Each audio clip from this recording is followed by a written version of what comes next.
Welcome to my class. इस particular video lecture के अंदर हम कॉस्ट ऑफ रिडीमेबल डेट को टेक अप करेंगे। When repaid in one lump sum amount, इसमें मैं अल्टरनेटिव फार्मूला को यूज करके इसकी कैलकुलेशंस को परफॉर्म करूंगा। आइएगा मूव करते हैं एक क्वेश्चन की तरफ।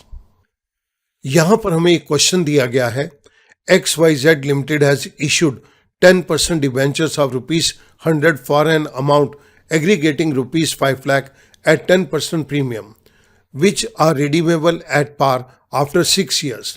Calculate the cost of debt given the tax rate of 40%. मुझे यहाँ पर cost of redeemable debt को calculate करना है and this is the case when repaid in one lump sum amount. यहाँ पर हम इस अमाउंट को एक ही बारी रीपे करेंगे। क्वेश्चन के अंदर दी गई इनपुट्स को मैं इस जगह के ऊपर टेकअप कर रहा हूं। F refers to the flotation cost. Question के अंदर में कोई फ्लोटेशन कॉस्ट नहीं दी गई तो मैंने 0 ले लिया। Discount on issue of debenture ये भी नहीं है तो हमने यहां पर 0 दे दिया। एनुअल इंटरेस्ट पेमेंट अमाउंट ₹100 का डिबेंचर है और 10% रेट ऑफ इंटरेस्ट है, तो एनुअल इंटरेस्ट हमारे पास यहाँ पर सिंपली कैलकुलेट भी करेंगे तो ये ₹10 बन जाएगा। I simply write it here 10। Then the redemption value is ₹100। Life of debenture in years, this is 6 years।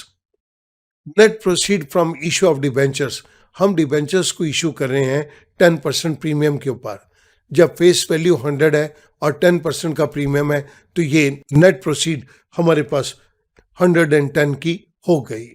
Company is in the tax bracket of 40%, सो यहां पर मैं 40% ले रहा हूं।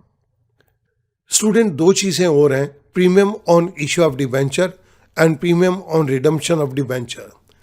Premium on issue of debenture हमने यहां पर 110 का लिया है, सो मैं यहां पर PI को दे देता हूं। This is premium on issue of debenture. The last point is PR, premium on redemption of debenture. जब हम इसको रिडीम करेंगे तो हम कोई प्रीमियम को पे नहीं कर रहे, तो हमारी redemption value he premium on redemption of debenture बन जाएगी। सो मैं रिडम्पशन वैल्यू के आगे PR को दे रहा हूं फॉर योर रेफरेंस सेक। अब कॉस्ट ऑफ रिडीमेबल डेट को कैलकुलेट करने के लिए हमारे पास फाइनेंशियल मैनेजमेंट के अंदर एक अल्टरनेटिव फार्मूला दिया गया है। मैंने ये फार्मूला आपकी रेफरेंस के लिए यहां पर दे दिया। मैं यहां पर कॉस्ट ऑफ रिडीमेबल डेट की इंप्लीमेंटेशन को टेकअप कर रहा हूं। This is equals to parenthesis start, the first point is interest. Interest is given to us in cell number B6।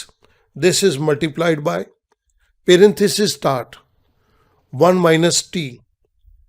T is the tax 40% given to us in cell number B10, parenthesis close, plus parenthesis start, F refers to the flotation cost, मैंने B4 पे click कर दिया, plus D refers to the discount, मैंने B5 के ऊपर click कर दिया, plus PR, I click over value 100 minus PI, that is the net proceed, parenthesis close, divided by N, this is the life of debentures in years, parenthesis close, divided by 2 parentheses started, the first one is redemption value plus net proceed, this is divided by 2.